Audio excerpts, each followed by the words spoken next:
அனைவருக்கும் அன்பான வணக்கங்கள்.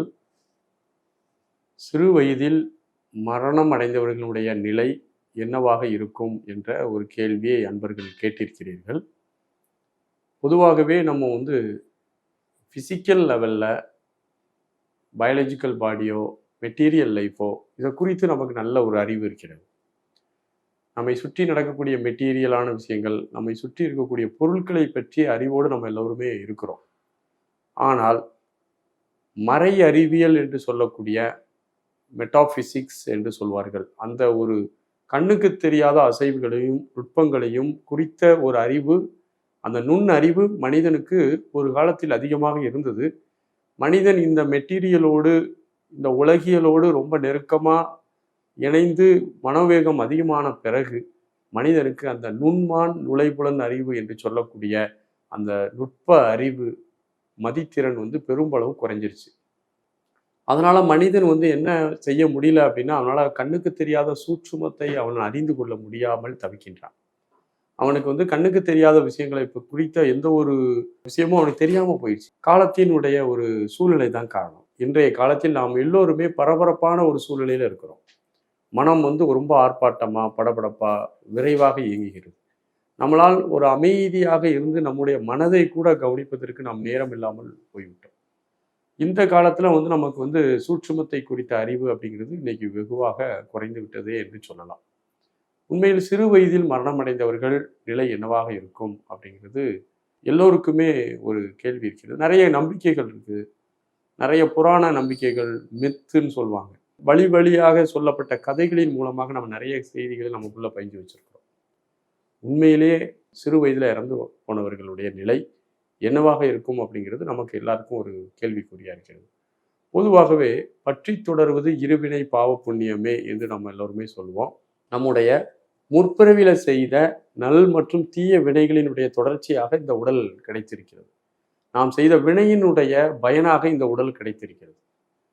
இப்போ பார்த்தீங்கன்னா, முற்பிறவில ஒரு முழுமையான ஒரு வாழ்க்கை வாழாம சிறு பகுதி அவங்களுக்கு தேவைப்பட்டிருக்கும். அவங்களுடைய உணர்வு உணர்ச்சிகள், அவங்களுடைய கர்மா, அதாவது அந்த வினையை கழிப்பதற்கான ஒரு சின்ன குறைவான பகுதி இருக்கக்கூடிய ஒரு சிலர் பெர்த் எடுத்துருவாங்க.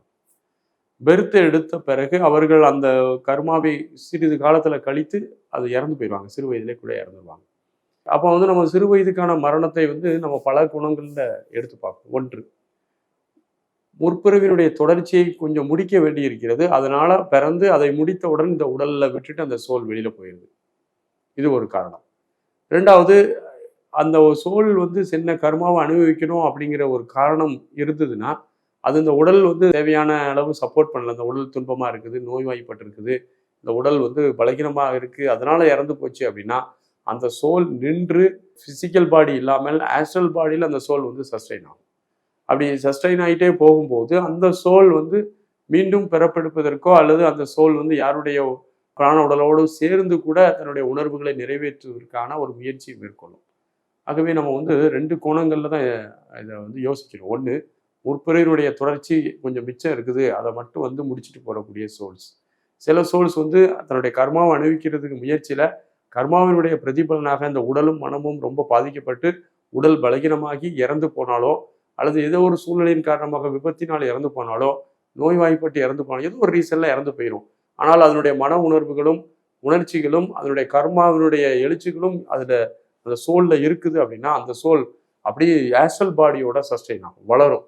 எப்படியும் அந்த குறிப்பிட்ட காலம், அந்த பிசிக்கல் பாடி இருக்க வேண்டிய காலம் மட்டும் இருந்துட்டு அந்த சோல் என்ன செய்யும், அதுக்கப்புறம் தான் திரும்ப ஹியூமன் பாடியை எடுக்கிறதோ அல்லது யாருடைய பிராண உடலோடு இணைந்து தன்னுடைய உணர்வு உணர்ச்சிகளை நிறைவேற்றுவதற்கான ஒரு முயற்சியில இறங்கக்கூடிய வேலையும் அந்த சோல் பார்க்கும். சிறு வயதுல எனக்கு ஒரு அனுபவம் என்ன அப்படின்னா, எங்களுடைய உறவினருடைய ஒரு பையன் இறந்து போயிட்டான். ஒரு வயசு அந்த மாதிரி ரேஞ்சில் இறந்துட்டாங்க.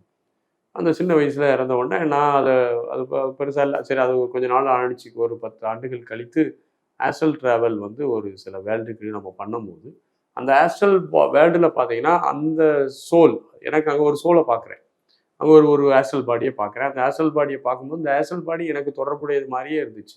அதுக்கப்புறம் நான் அதை நல்ல ரிமைண்டர் பண்ணி பார்க்கும்போது பார்த்தீங்கன்னா, அந்த சிறு வயதில் இறந்து போன அந்த சோலினுடைய ஒரு தன்மையை நான் 10 ஆண்டுகள் கழிச்சு கூட பார்க்க முடிஞ்சுது.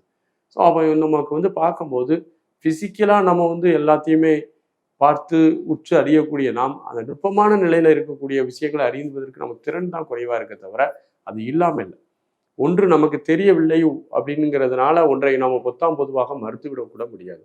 சூட்சுமத்தை நாம் சூட்சுமமான தன்மையில் இருந்தால் மட்டும்தான் அறிய முடியுமே தவிர நம்ம ஸ்தூலத்தை நம்ம ஸ்தூல கண்களால் ஸ்தூல பூத உடலால் நம்ம அனுபவிச்சுக் கொள்கிறோம். ஆனால் சூட்சுமத்தை நாம் அந்த மாதிரி அறிந்து கொள்ள முடியாது. சூட்சுமத்தை அறிவதற்கு சூட்சுமமான நுண்திறனை நாம் பெற்றால்தான் அறிய முடியும். ஆகவே சிறு வயதில் இறந்து போனவர்கள் ஆஸ்ட்ரல் பாடியிலேயோ அல்லது அந்த ஆஸ்ட்ரல் பாடிக்கு தேவையான எல்லா விஷயம் முடிஞ்சிருச்சுன்னா அது ஆட்டோமேட்டிக்காக காஸ்மாஸில் வேற ஒரு சைக்கிளில் போக ஆரம்பிச்சிடும்.